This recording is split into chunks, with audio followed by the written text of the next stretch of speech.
Hi అండి, అందరికీ నమస్కారం అండి. ఈరోజు శుక్రవారం అండి, రెండవ రోజు అమ్మవారి పూజలో. శుక్రవారం రోజు చింతపండు పులిహోర పెడితే అమ్మవారి పూజలో మంచిదని ఈరోజు పంచడానికని చింతపండు పులిహోర గుడికి తీసుకెళ్తున్నానండి. ఆ గుళ్ళో పంచడానికి ఈరోజు చింతపండు పులిహోర రెడీ చేస్తున్నానండి. అది ఎలా చేసినానంటే పచ్చిమిర్చిను సాల్టు కొబ్బరి అండి, అవి వేసి వెల్లుల్లి పై వాడకూడదండి ప్రసాదాల్లో, అందుకని అది వేయకోకుండా పులిహోర రెడీ చేసుకున్నానండి.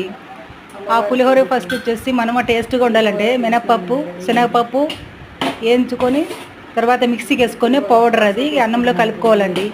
అది కలుపుకున్న తర్వాత వేరుశెనగ గుళ్ళు పల్లీలు అవి ఆయిల్లో డీప్ ఫ్రై చేసుకుని పక్క తీసుకోవాలండి. అవి కూడా తర్వాత ఈ పచ్చికారం వేసి ఫ్రై చేసుకోవాలండి. చింతపండు గుజ్జు పక్కన